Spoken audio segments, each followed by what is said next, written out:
एक बार अकबर अपने दरबार में बीरबल को बुलाता है और भरी सभा के सामने बीरबल को बोलता है कि बीरबल, कल सुबह मैं तुमसे 3 सवाल पूछूंगा। अगर तुमने उन तीनों सवालों के जवाब सही दिए तब तो तुम मेरे नवरत्नों में गिने जाओगे, अदरवाइज मैं तुम्हें मौत की सजा दे दूंगा। अब बीरबल जैसे ही राजा की ये बात सुनता है वो बहुत ही ज़्यादा परेशान हो जाता है। उसे लगता है कि कहीं राजा उसे सूली पर ना लटका दे। अब उसे इस चक्कर में सारी रात नींद ही नहीं आती।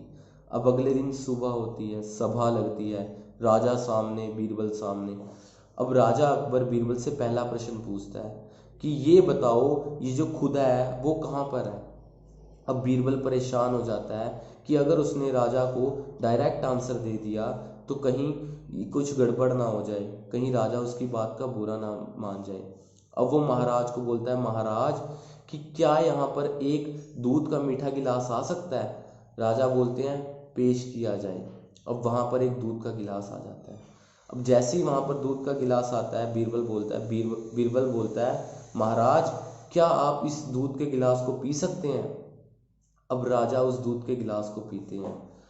अब बीरबल पूछता है कि महाराज क्या ये दूध मीठा था। अकबर बोलता है कि हाँ, ये दूध का गिलास मीठा था।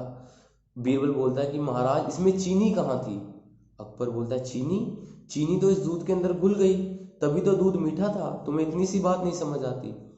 अब बीरबल बोलता है, महाराज जैसे इस दूध के अंदर चीनी घुल चुकी है वैसे ही ये जो ऊपर वाला खुदा है वो हम सब के अंदर घुला हुआ है।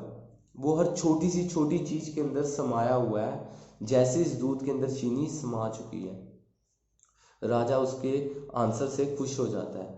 अब राजा उससे दूसरा प्रश्न पूछता है कि बीरबल ये बताओ, ये जो खुदा है हम उसे कैसे प्राप्त कर सकते हैं, हम उस खुदा को कैसे पा सकते हैं।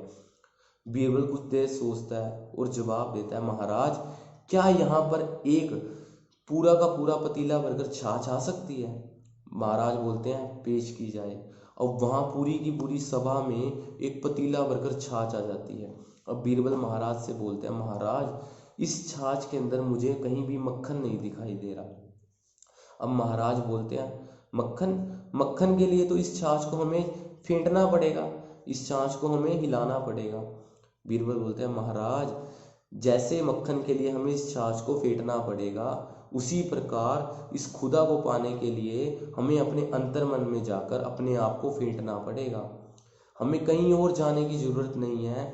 जैसे ये मक्खन इस छाछ के अंदर है वैसे ये जो खुदा है वो हम सबके अंदर समाया हुआ है, बस हमें फेंटने की जरूरत है। राजा अकबर उसके आंसर से बहुत ही ज्यादा खुश होता है। अब राजा अकबर बीरबल से तीसरा प्रश्न पूछता है कि बीरबल ये बताओ कि ये जो खुदा है वो क्या कर सकता है।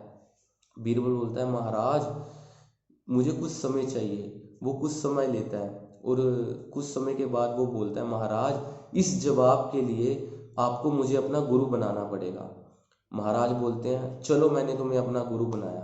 स्ट्रेट फॉरवर्ड वो इम्पल्सिव बात बोलते हैं कि चलो मैंने तुम्हें आज से अपना गुरु बना लिया।